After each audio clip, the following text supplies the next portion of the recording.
ബിസ്മില്ലാ അൽഹംദുലില്ലാ വസ്സലാത്തു വസ്സലാമു അലാ റസൂലില്ലാ വഅലാ ആലിഹി വസഹ്ബിഹി അജ്മഈൻ.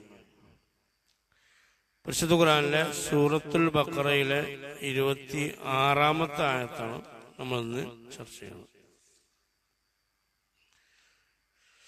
മുഅ്മിനീങ്ങൾക്കുള്ള സന്തോഷ വാർത്തയെക്കുറിച്ച് പറഞ്ഞ് അവർക്കുണ്ടാകുന്ന ഗുണങ്ങളെക്കുറിച്ചൊക്കെ വിശദീകരിച്ച് ഇനി ഇൻഷാ അല്ലാഹ് അല്ലാഹു തആല മറ്റൊരു വിഷയത്തിലേക്കാണ് പോകുന്നത് പരിശുദ്ധ ഖുർആനിലൂടെ. എന്താ നോക്കാം. ഇന്നല്ലാഹ, തീർച്ചയായിട്ടും അല്ലാഹു തആല ലാ യസ്തഹി, അവനിക്ക് എന്തില്ല, അവനിക്ക് ലജ്ജയില്ല, ലജ്ജിക്കുന്നില്ല എന്നർത്ഥം. ഹയാ എന്ന് പറഞ്ഞാൽ എന്താ? ഹയാ എന്നാൽ ലജ്ജാന്നോ അല്ലേ? ലജ്ജാറിന് എന്താ? ലജ്ജാറിന് എന്താ? നാണോ? നബി സല്ലല്ലാഹു അലൈഹി വസല്ലം സഹാബികൾ പറഞ്ഞ് നിങ്ങൾ ലജ്ജിക്കുവീൻ എന്ന് പറഞ്ഞു. അപ്പൊ സഹാബികൾ പറഞ്ഞു നിങ്ങൾ ലജ്ജിച്ചു എന്നാരോട് പറഞ്ഞു. എന്താ നിങ്ങൾ ലജ്ജിച്ചു വെച്ചപ്പോ സഹാബികൾ അറിഞ്ഞില്ല, ഉത്തരമില്ല. അപ്പൊ റസൂലുള്ളാഹി പറഞ്ഞത് ലജ്ജ എന്താന്ന് പറഞ്ഞു കൊടുത്തു. ചെവി, കണ്ണ് ഇതൊക്കെ എന്ത് ചെയ്യാ, സൂക്ഷിക്കുക, തല അതിന്റെ പരിസരം സൂക്ഷിക്കുക, അങ്ങനത്തെ കുറെ കാര്യങ്ങൾ പറഞ്ഞു കൊടുത്തു. ശരിക്കും ലജ്ജ എന്ന് പറഞ്ഞാൽ മനുഷ്യന്റെ എന്താണ്, ആക്ഷേപിക്കപ്പെടും എന്ന ഒരു ഭയം കൊണ്ട് ഒരു വിഷയത്തിൽ നിന്ന് മനുഷ്യൻ പിന്മാറുന്ന ഒരു മാനസികമായ അവസ്ഥയാണ് ഏത്? ലജ്ജ. അതിന്റെ പേരിൽ നമുക്ക് എന്തുണ്ടാവും, ഇനി ഒരാശയമോ അല്ലെങ്കിൽ ഒരു നാണം കെടുത്തലൊക്കെ ഉണ്ടാവാം എന്ന നിലക്ക് ഒരു വിഷയത്തിനെ കുറിച്ചുള്ള ഒരു ബോധമാണ് ശരിക്കും ഏത്? അല്ലെ? അതുകൊണ്ടല്ലേ ആ സംഗതി ഉണ്ടായതുകൊണ്ടല്ലേ പല സംഗതി നമ്മൾ എന്ത് ചെയ്യണത്, ഇവിടെ ചെയ്യാതെ പോണത്. വെറും പഠിച്ചവനെ പഠിച്ചിട്ട് മാത്രമാണോ? അല്ല, പല സംഗതിയും എന്താണ്, ആക്ഷേപിക്കപ്പെടും എന്നതുകൊണ്ട് ഒരു ഭയം നമുക്കുണ്ട്. ആ ഭയമാണ് ശരിക്കും ലജ്ജ. ഇന്നല്ലാഹ, തീർച്ചയായിട്ടും അല്ലാഹു തആല ലാ യസ്തഹി, അവൻ ഒരിക്കലും എന്തില്ല, ലജ്ജയില്ലാത്തവനാണ്. ഏത് വിഷയത്തിൽ? അയ്യദ്രിബ, ആക്കുന്ന വിഷയത്തിൽ. മസലൻ എന്ന് പറഞ്ഞാല് മസല് പറഞ്ഞാൽ എന്താ? ഉപമ അല്ലെ? ഉദാഹരണം സ്ഥാപിക്കുന്ന വിഷയത്തിൽ ഒരു മടിയില്ലാത്തവനാണ് ആര്? നമ്മൾ പറഞ്ഞ പരിശുദ്ധ ഖുർആനിൽ എന്തുണ്ട്? 1000-ഓളം ഏതുണ്ട്? ഉദാഹരണങ്ങളുണ്ട് അല്ലെ?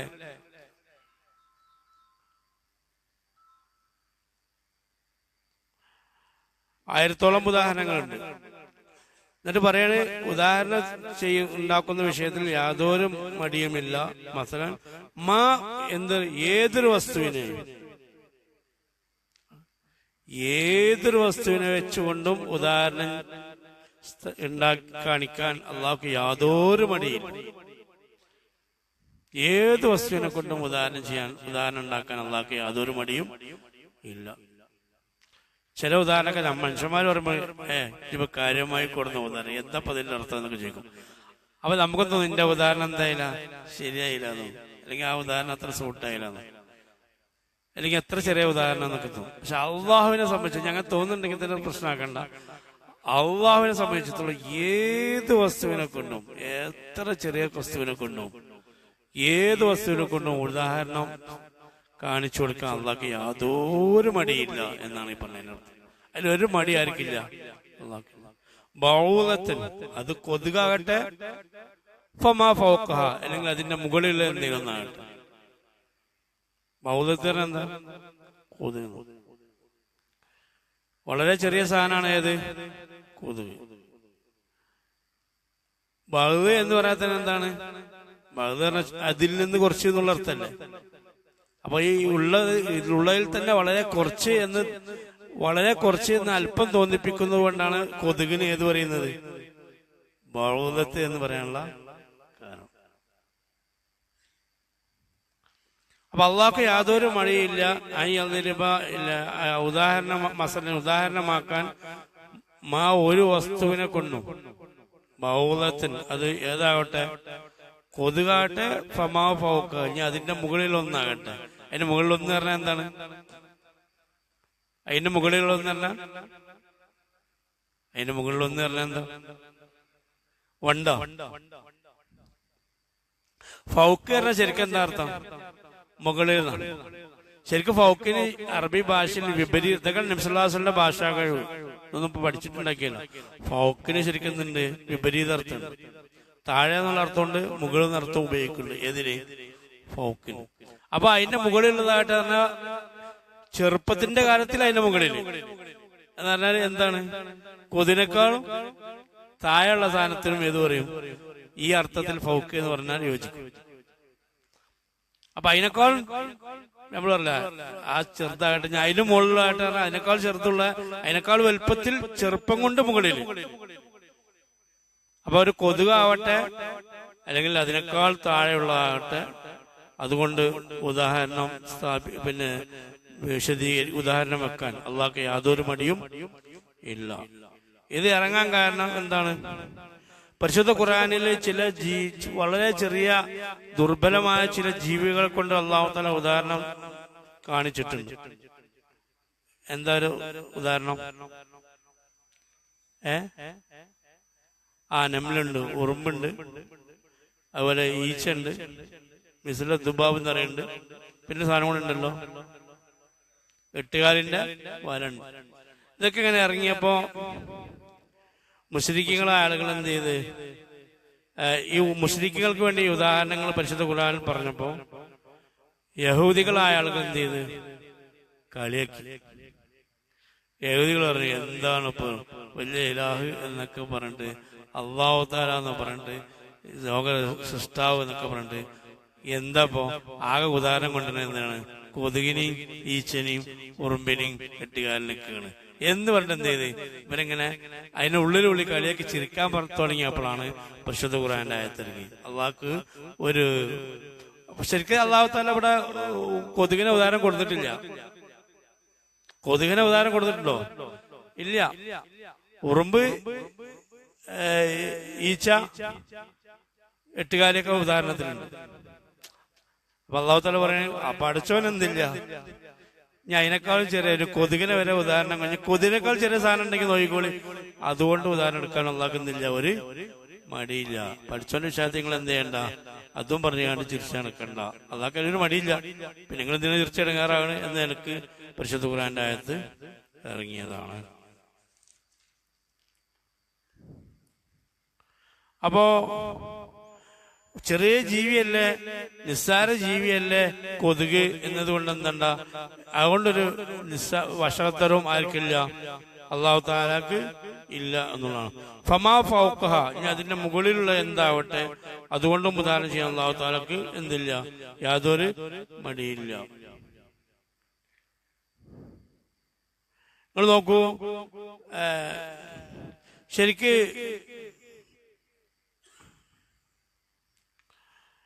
ഇവിടെ ഉദാഹരണം അള്ളാഹു തആല ഇവിടെ പറഞ്ഞ എന്താ, കൊതുക് കൊണ്ടുള്ള ഉദാഹരണം. ശരിക്കും അത് ഒരുപാട് സംഗതി അള്ളാഹു തആല എങ്ങനെ പറഞ്ഞാണ്, എന്ത് കൊതുക് കൊണ്ട് ഉദാഹരണം എടുക്കാനും മടിയില്ല എന്ന് പറഞ്ഞതിലും വെറുമ്പാക്ക് പറഞ്ഞതല്ലാന്ന് മനസ്സിലായത്. കൊതുക് എന്ന് അവിടെ ഒരു ഉദാഹരണം, ആ പറച്ചിലൂടെ ഒരു കൊതുകിന്റെ ഉദാഹരണം അവിടെ വരുന്നുണ്ട് എന്ന് മനസ്സിലാക്കണം. കൊതുക് ഉദാഹരണം അവിടെ പറഞ്ഞിട്ടെങ്കിലും ആ പറച്ചിലൂടെ കൊതുകും എന്തുണ്ട്, ചിന്തിക്കാനുള്ള വകുപ്പുള്ള ഒരു സാധനം. കൊതുക് എന്ന് പറഞ്ഞുകൊണ്ട് അതിൽ ഒരുപാട് ചിന്തിക്കേണ്ടതുണ്ട് അള്ളാഹുവിന്റെ സൃഷ്ടിപ്പുമായി ബന്ധപ്പെട്ട്. എന്തൊക്കെ കൊതുകിന്റെ പ്രത്യേകതകള്? കൊതുകിന് വലിയൊരു പ്രത്യേകത എന്ന് വെച്ചാൽ ദുന്യാവിന്റെ പിന്നെ നടക്കുന്ന ആളുകൾക്ക് ചിന്തിക്കാൻ ഉണ്ട് എന്നാണ് മഹാന റബീബിന് അനസ് റളിയല്ലാഹു അൻഹു മഹാനുകൾ പറയുന്നു. കൊതുകിന്റെ ഒരു പ്രത്യേകത ഏതായാലും അല്ലാഹു തആല പറഞ്ഞതല്ല, പറഞ്ഞുകൊണ്ട് തന്നെ അതിലൊന്ന് ചിന്തിച്ച് അങ്ങനെ കിട്ടുന്ന കൊതുകിന്റെ പ്രത്യേകത എന്താന്ന് വെച്ചാൽ വിശന്നാൽ ജീവിക്കുകയും വയറ് നിറഞ്ഞാൽ ചാകുകയും ചെയ്യുന്ന ജീവിയാണ് ഇത്.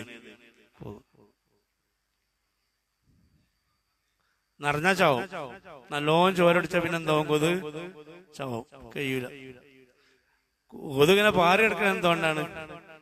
വിശപ്പുണ്ടോ? വിശക്കണോണ്ടൊന്നുമില്ല, കൊതുകിന് ജീവിതമുണ്ട്. അപ്പൊ ദുന്യാവിന്റെ ആളുകൾ മനസ്സിലാക്കുക, ദുന്യാവിന്റെ ഇതിൽ മഹാന്മാർ പറഞ്ഞ എന്താണ്, അതൊരു സംഗതിയാണ്. അതേപോലെ തന്നെ ദുന്യാവുമായി ബന്ധപ്പെടുന്ന ആളുകള് അവർക്ക് സമ്പത്തും അഭിവൃദ്ധിയും കൂടിയാൽ എന്ത് ചെയ്യും? അവര് മരണപ്പെടും. എങ്ങനെ മരിക്കുക? ഹൃദയം മരിക്കും. അമിതമായ സമ്പത്തും പ്രൗഢിയും പ്രശസ്തിയും കൂടിയാൽ അത് ദുന്യാവിന്റെ കൂടെ ഇങ്ങനെ പോയി അതിന് മെയിൻറ്റെയിൻ ചെയ്യുന്ന ആൾക്കാരെ കുറിച്ചല്ല പറഞ്ഞത്. അതിന് അജണ്ടയായി അതിന്റെ മുന്നിൽ ഇങ്ങനെ പിന്നെയും പാടി നടന്ന് അത് മെയിൻ ഉദ്ദേശമായി കൊണ്ടുവരുന്ന അയാളെ ഹൃദയത്തിൽ എന്ത് ചെയ്യും? മരണം സംഭവിക്കും. നേരെ മറിച്ച് അതില്ലെങ്കിലോ ഹൃദയത്തിൽ വലിയൊരു പ്രശ്നം ഉണ്ടാവില്ല, ബുദ്ധിമുട്ടില്ലാതെ പോകും. അപ്പൊ കൊതുക് അങ്ങനെ ചിന്തിക്കുമ്പോൾ കൊതുകിൽ എന്തുണ്ട്? ഒരുപാട് ഉദാഹരണമുണ്ട്. പിന്നെ നിങ്ങൾ ആലോചിച്ച് നോക്കൂ, മഹാനായ ഇമാം അബൂ മൻസൂർ റളിയല്ലാഹു അൻഹു പറയുന്നുണ്ട്, അള്ളാഹുവിന്റെ ഏകത്വത്തിന്റെ നല്ലൊരു അത്ഭുതം കൊതുകിലുണ്ട് എന്നുള്ളതാണ്. കാരണം വളരെ ചെറിയ സൃഷ്ടിയാണ് ഏത്? കൊതുക്. എന്നിട്ടും വലിയ ജീവിക്കുള്ള എല്ലാം ഏതിലുണ്ട്? ഒരു ആന എടുക്കുക, ആനക്കുള്ള എല്ലാ അവയവവും ഏതിലുണ്ട്? കൊതുകിലുണ്ട്. അത്ര ചെറിയ സാധനത്തിന് ഉള്ളിൽ ഒരു ആനക്കുള്ള എല്ലാം ഉണ്ട്. തുമ്പിക്കൈയുണ്ട്, വായുണ്ട്, കണ്ണുണ്ട്, മൂക്കുണ്ട്, കയ്യും കാലുണ്ട്, എല്ലാം ഉണ്ട്. ആനക്കില്ലാത്ത എക്സ്ട്രാ ഒരു സാധനം കൂടി അതിനുണ്ട്, കൊതുകിനുണ്ട്. എന്താ? ചിറകുണ്ട്. ശരിക്കും കൊതുകിനെ നമ്മളങ്ങനെ ചെറിയ സാധനമായിട്ട് കാണല്ലേ. ഈ കൊതുകിനെ ഒരു ആനന്റെ വലുപ്പത്തിൽ കണ്ടോക്കണ്ടി ബോധം കിട്ടു. ബാംഗ്ലൂർ ഞാനൊരു മ്യൂസിയത്തിൽ പോയിരുന്നു കുറെ മുമ്പ്. ആ മ്യൂസിയത്തിലുള്ള പ്രത്യേകത എന്ന് വെച്ചാൽ ഈച്ച, കൊതു ഇങ്ങനത്തെ സാധനങ്ങളൊക്കെ ഉണ്ടല്ലോ, അതിനെ വലുതാക്കിയിട്ടുണ്ടാക്കി. ശരിക്കും ഇരുട്ടത്ത് കണ്ട നമ്മളെന്ത് ചെയ്യും? ഒറ്റയ്ക്ക് കണ്ട പേടിയാവും.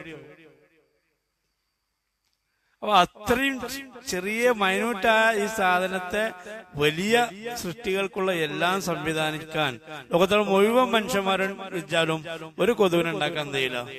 അപ്പൊ അള്ളാഹുവിന്റെ ആ നിങ്ങൾ കൊതുവിനെ കുറിച്ച് കൊതുകിനെ കുറിച്ച് ചിന്തിച്ചാൽ തന്നെ നിങ്ങൾക്ക് ആരെ മനസ്സിലാവും? പഠിച്ചവൻ മനസ്സിലാവും. വെറുതെ അങ്ങോട്ടും ഇങ്ങോട്ടും പ്രകൃതിക്കൊന്നും നടക്കണ്ട. ജസ്റ്റ് നിങ്ങളെ കൂടെ ശല്യം ചെയ്യുന്ന നിങ്ങളെ കൊതുകുണ്ടല്ലോ, ആ കൊതുകിനെ കുറിച്ചൊന്ന് ചിന്തിച്ചാൽ മതി എന്നുള്ളതാണ്.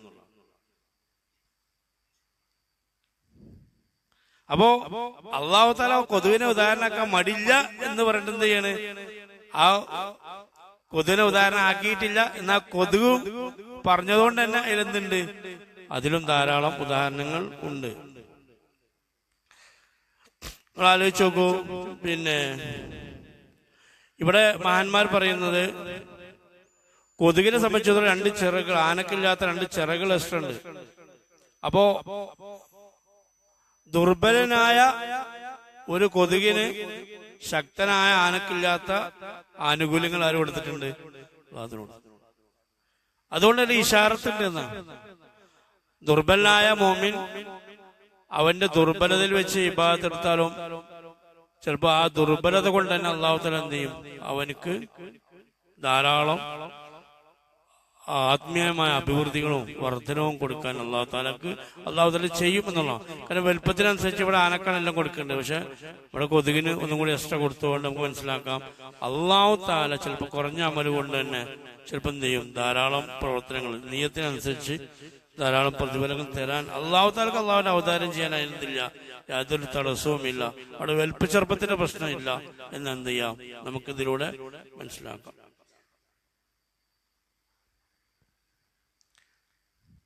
പിന്നെ മറ്റൊരു സംഗതിയാണ് ഇതിന്റെ അത്ഭുതത്തിൽപ്പെട്ടാണ്,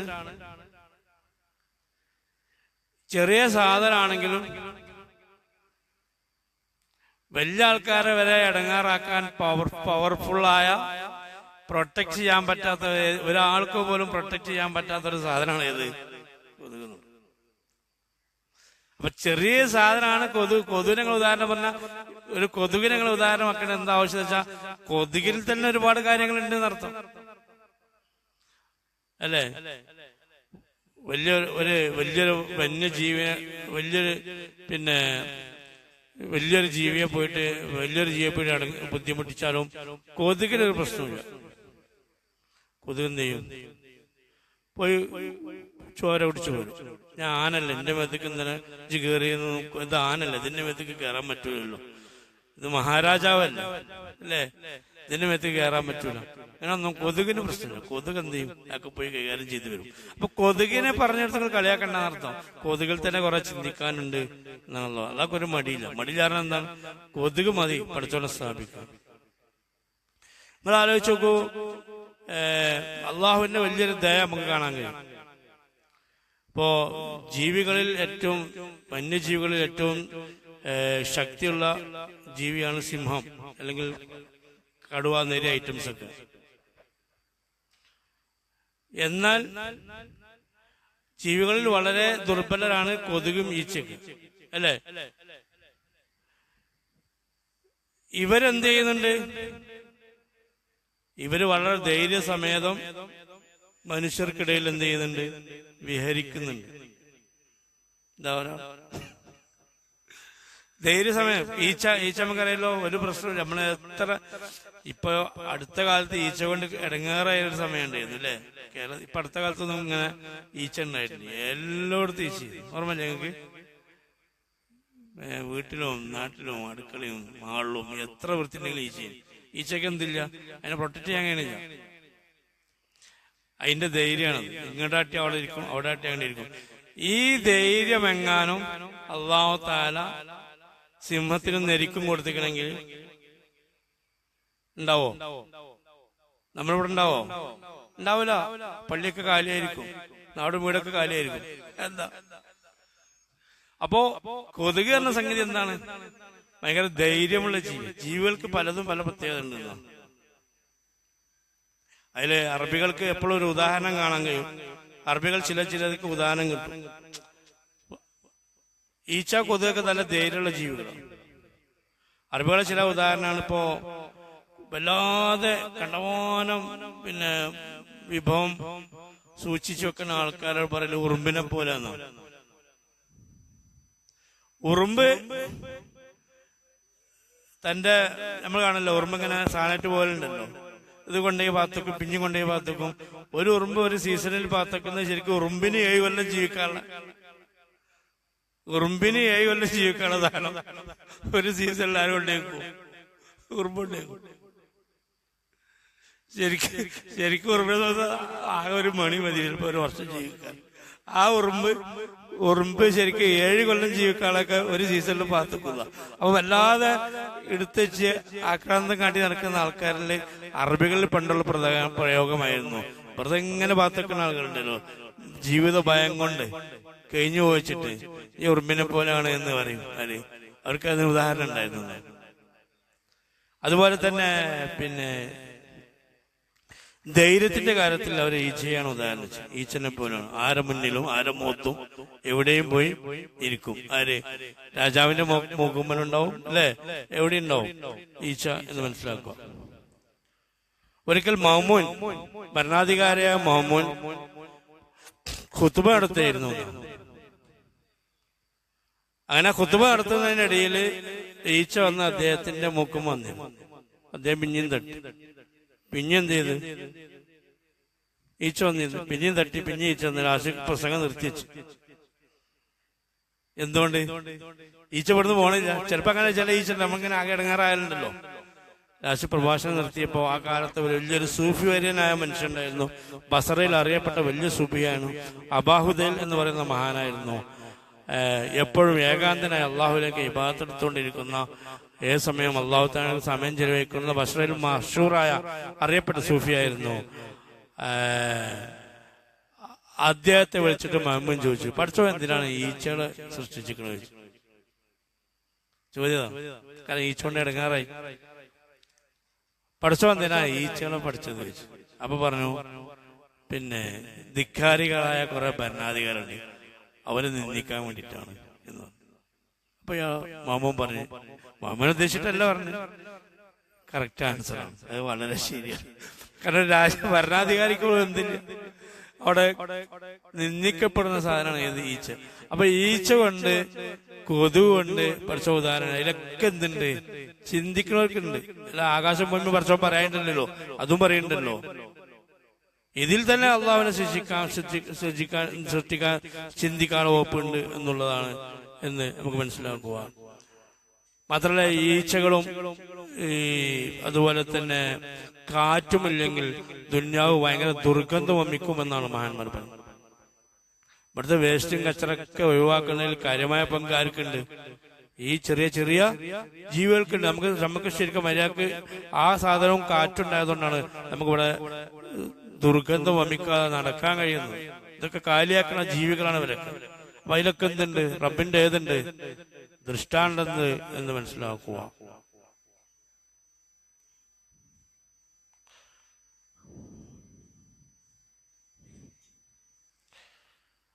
അതുപോലെ തന്നെ അറബികൾക്ക് അപ്പൊ അറബികൾക്ക് ഉദാഹരണം ചെയ്യുന്ന വിഷയത്തിൽ അറബികൾ അങ്ങനെ കുറെ ജീവികൾ എടുത്തിരുന്നു. അപ്പൊ അവർക്കും മനസ്സിലാക്കാൻ വേണ്ടിയിട്ടാണ് അള്ളാഹുത്താല അങ്ങനത്തെ കുറെ ഈച്ചയും കൊതുവൊക്കെ ഇവിടെ പറയുന്നത്. ജൂതരായ ആളുകൾ ഇതിന് കളിയാക്കാണ്. അവർ ശരിക്കും അതിന്റെ ഉള്ളിലേക്ക് ചിന്തിച്ച് ഇറങ്ങാത്തതുകൊണ്ടാണ്. കേൾവിയുടെ കാര്യത്തിൽ അറബികൾ ഉദാഹരണം എടുത്തിരുന്നു. കൊരങ്ങനേക്കാൾ വലിയ കേൾവിയാണെന്ന്. വളരെ ദൂരമുള്ളത് ശ്രദ്ധിച്ച് കേൾക്കാനുള്ള കഴിവ് ആർക്കുണ്ടെന്നാ? കുരങ്ങാണ്. അന്നത്തെ കാലത്ത് അറബികൾ പറഞ്ഞു 7 ദിവസം യാത്ര ചെയ്താൽ എത്തുന്ന ദൂരമുള്ള സാധനങ്ങളുടെ ചലനങ്ങൾ വരെ കേട്ട് മനസ്സിലാക്കാനുള്ള കഴിവ് ആർക്കുണ്ടായിരുന്നു? കുരങ്ങനുണ്ടായിരുന്നു എന്ന് കാണാം. അതുപോലെ ആയുസ്സിൽ കുറെ പ്രായ ആൾക്കാർ പറയും കുരങ്ങനെ പോലെ. കുരങ്ങനെ അത്യാവശ്യം ആയുസ്സുണ്ട് എന്നാണ്. 700 കൊല്ലത്തെ ആയുസ്സൊക്കെ ഉണ്ടെന്നാണ്. ആർക്ക്? കുരങ്ങൻ. നമ്മള് പൂർവ്വഭാഗങ്ങൾ കുരങ്ങന്മാരാണെങ്കിലും അങ്ങനെയല്ല പറയണേ. പക്ഷെ ആയുസ് നമുക്ക് അത്ര 700 കൊല്ലത്തെ ആയുസൊക്കെ ഉണ്ടെന്നാണ് ശരാശരി ആർക്ക്? ഒരു കുരങ്ങന് എന്ന് മനസ്സിലാക്കുക. അതുപോലെ തണുപ്പിന്റെ വിഷയത്തിൽ അറബികൾ ഉദാഹരണം എടുത്തിരുന്നു. ജറാദിനെ പോലെ. ജറാദിന് ചില ആൾക്കാർക്ക് എന്തില്ല, തണുപ്പ് തീരെ കൊള്ളാൻ പറ്റും. തണുപ്പ് തീരെ കൊള്ളാൻ പറ്റാത്ത ആളുകളുണ്ട്. തണുപ്പ് തീരെ പറ്റാത്ത ആളുകൾ. ചൂട് സഹിക്കാം, പക്ഷേ സഹിക്കൂല തണുപ്പ്. ജറാദ് അങ്ങനെയാണ്. ജറാദിന് എന്ത് ചെയ്യാൻ പറ്റില്ല, തണുപ്പത്ത് ഇറങ്ങാൻ എന്താണ് ബുദ്ധിമുട്ടാണ്. അപ്പൊ ജറാദിനെ പോലെ എന്നവർ പറഞ്ഞു. അങ്ങനെ ഒരുപാട് ഉദാഹരണങ്ങൾ അറബികളിലുണ്ട്. അപ്പൊ ആ ഒരു ശൈലി തന്നെയാണ് പരിശുദ്ധ ഖുർആനിൽ ഉണ്ടായിരുന്നത്. അപ്പൊ അത് വെച്ച് അള്ളാഹു താല ഉദാഹരണം പറഞ്ഞപ്പോ ജൂതരായ ആളുകൾ ഇങ്ങനെ കളിയാക്കാൻ തുടങ്ങിയപ്പോഴാണ് പഠിച്ചവൻ അതിലെന്തില്ല, ഒരു കൊതുകിനെ പോലും ഉദാഹരണമാക്കാൻ മടിയില്ല എന്നുകൊണ്ട് കൊതുകും കൂടി അവിടെ എന്ത് ചെയ്ത് ഒരു ഉദാഹരണമായിട്ട് ചിന്തിക്കുന്നവർക്ക് ദൃഷ്ടാന്തമുള്ള രീതിയിൽ അള്ളാഹു താല പരിശുദ്ധ ഖുർആനിൽ അവതരിപ്പിക്കാൻ കാരണം. അപ്പൊ ചിന്തിക്കുന്ന ആളുകൾക്ക് ഇതിലൊക്കെ എന്തുണ്ട്, ഒരു ജീവി അള്ളാഹു താല ഹിക്മത്തും മസ്ലഹത്തും ഇല്ലാതെ സൃഷ്ടിച്ചിട്ടില്ല എന്ന് മനസ്സിലാക്കാൻ കൂടി ചിന്തിക്കാൻ പറ്റും. ഫഅമ്മല്ലദീന ആമനു, അപ്പൊ വിശ്വാസികളായ ആളുകൾ, നബിതങ്ങളെയും പരിശുദ്ധ ഖുർആൻ വിശ്വസിക്കുന്നവർ, ഫയഅലമൂന, അവർ അറിയും, അന്നഹുൽ ഹഖ്, ഇത് തീർച്ചയായിട്ടും ഈ ഉദാഹരണം എന്താണ്, സത്യമാണ്, യാഥാർത്ഥ്യമാണ്. മിർ റബ്ബിഹിം, അവരുടെ റബ്ബിൽ നിന്നുള്ള ഒരു യാഥാർത്ഥ്യമാണ്, സത്യമാണ്, സ്ഥിരപ്പെട്ട സംഗതിയാണ്. ഈ ഉദാഹരണത്തിന് വകുപ്പ് ഇത് വേണ്ടത് തന്നെയാണ് എന്നാരും അറിയും, മുഅ്മിനീങ്ങൾ അറിയും. വമ്മല്ലദീന കഫറു, അപ്പോൾ അവിശ്വാസികളായ ആളുകൾ, ഫയഖൂലൂന, അവർ പറയും, മാദാ അറാദല്ലാഹു ബിഹാദാ മസല, പഠിച്ചോ ഇതുകൊണ്ടൊക്കെ എന്താണ് ഈ ഉദാഹരണം കൊണ്ടൊക്കെ ഉദ്ദേശിക്കുന്നത്. ബിഹാദ എന്ന് പറയുമ്പോ അവിടെ ബിഹാദാ അറാദല്ലാഹു മസല എന്ന് പറഞ്ഞാൽ മതി. അള്ളാഹു തആല എന്താണ് ഈ ഉദാഹരണം ബിഹാദ എന്ന് പറയുന്നത് നിസ്സാരമായിട്ട് പറയുന്ന, ഇതൊക്കെ എന്ത് എന്ന് പറയും, ഇത് എന്ന് പറയില്ല, അവിടെ ഒരു പ്രയോഗമില്ല.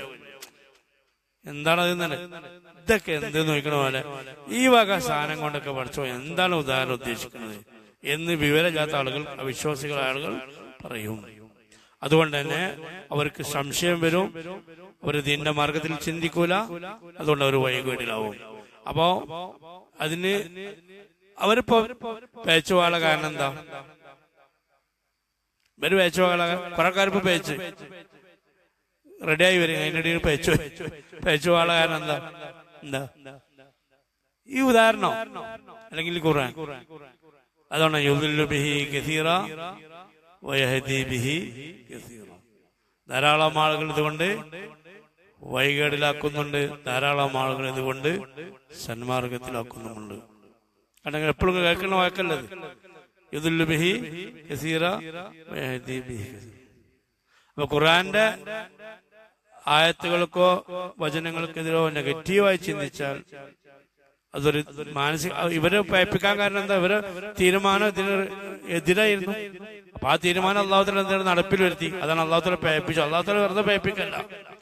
ഇവിടെ തിരഞ്ഞെടുക്കലും ഇവിടെ റൂട്ടും ആ നിലക്കായതുകൊണ്ട് അള്ളാഹുത്താല ആ നിലക്ക് അവരെ വിട്ടു. അപ്പൊ ഇതുകൊണ്ട് കുറെ ആളുകൾ പയക്കുകയും ചെയ്യുന്നുണ്ട്. ഇതുകൊണ്ട് കുറെ ആളുകൾ സന്മാർഗത്തിലാവുകയും ചെയ്യും. അതുകൊണ്ട് ഏതുകൊണ്ട്? ആ ഉദാഹരണം കൊണ്ടാകാം, അല്ലെങ്കിൽ പരിശുദ്ധ ഖുർആൻ കൊണ്ടുമാകാം. നിങ്ങൾ ആലോചിച്ചു, യുദ്ദുൽ ബിഹി കസീറ വയഹ്ദി ബിഹി കസീറ. ഇതുകൊണ്ട് ധാരാളം ആളുകള് വഴികേടിലായി പോകുന്നുണ്ട്, ധാരാളം ആളുകൾ സന്മാർഗത്തിലാവുന്നുണ്ട്. ശരിക്കും ആ പ്രയോഗത്തിന് ഒരു വൈരുദ്ധ്യം തോന്നും പ്രത്യക്ഷത്തിൽ. നോക്കൂ, എന്താ പയക്കണ ആൾക്കാർ അത്ര ഏതായാലും ആരില്ല, ഹിദായത്തിന്റെ ആൾക്കാര് ഇല്ല, അല്ലേ?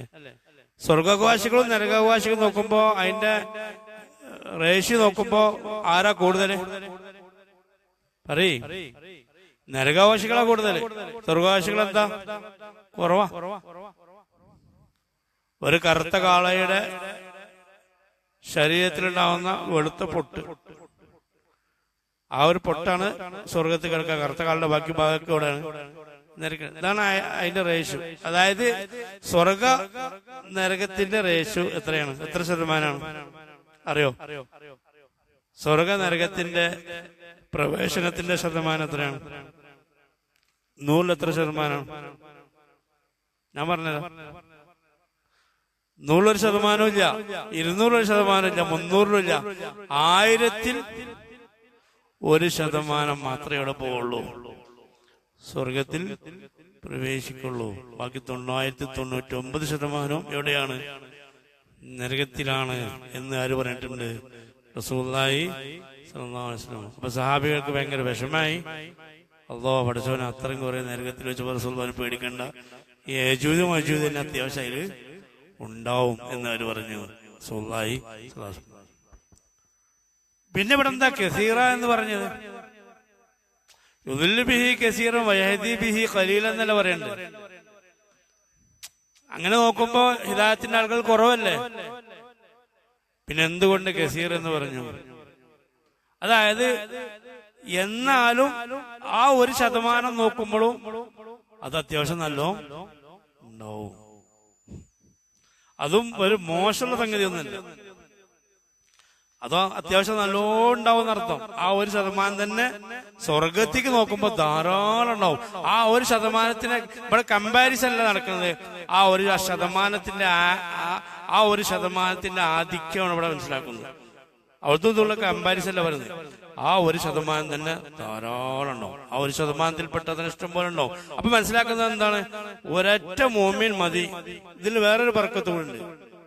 ഒരു ജനസമൂഹത്തിന്റെ ഇടയിൽ പകരം നിൽക്കാൻ അള്ളാഹുവിനെ പേടിച്ച് ഭയക്കുന്ന ഒറ്റ മുഅ്മിൻ മതി. അവനിൽ എന്തുണ്ട്? ബർക്കത്തുണ്ട് എന്ന് കൂടെ മനസ്സിലാക്കാം. മഹാനായ ഇബ്നു മസ്ഊദ് റളിയല്ലാഹു പറയുന്നുണ്ട്, ഒരാൾക്കൂട്ടത്തിന് പകരം ഒറ്റ മുഅ്മിൻ മതി എന്ന്. ആ മുഅ്മിൻ മതി. അപ്പൊ ഒരു 999 നരകവാസികൾ ധാരാളം, ഒറ്റ സ്വർഗവാസി ആ മുഅ്മിൻ മതി. അത് ധാരാളം ഉണ്ടാവും, അതിൽ ബർക്കത്തുണ്ടാവും. പിന്നെ സ്വർഗത്തിൽ പ്രവേശിക്കുന്ന ആളുകൾ ധാരാളം ഉണ്ടാവും, അതും അത്യാവശ്യം ഉണ്ടാവും എന്നാ പറയുന്നത്, കുറവല്ല. ഇങ്ങനെ ആപേക്ഷികം നോക്കുമ്പോഴേ കുറവുള്ളൂ. സെപ്പറേറ്റ് നോക്കുമ്പോൾ സ്വർഗാവശികളൊന്നും ഉണ്ടാവും, ഇഷ്ടംപോലെ ഉണ്ടാവും. ഇൻഷാ അല്ലാഹ് നമ്മൾ കയ്യിൽ പെടും, പേടിക്കാൻ നിരാശപ്പെടണ്ട. വയഹ്ദി ബിഹി കസീറ എന്ന് പറഞ്ഞേക്കണേ, വയഹ്ദി ബിഹി കസീറ എന്ന് പറഞ്ഞേക്കണേ, അല്ലേ? അതെന്തിനാണ്? നമുക്ക് പ്രതീക്ഷ ഉണ്ടാകാൻ വേണ്ടിട്ട് തന്നെയാണ്.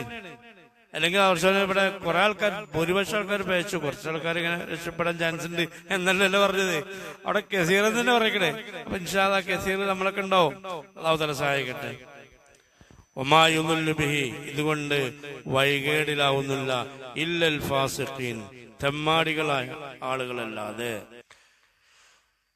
വമാ യുദ്ദില്ലു ബിഹി, അതുകൊണ്ട് വഴികേടിലാകുന്നില്ല ഇല്ലൽ ഫാസിഖീൻ, തെമ്മാടികളല്ലാതെ, അള്ളാഹുവിനെ നിഷേധിക്കുന്ന തെമ്മാടികൾ എന്ന് പറഞ്ഞാൽ അള്ളാഹുവിന്റെ കൽപ്പനയിൽ നിന്ന് പുറത്തു പോകുന്നവരല്ലാതെ.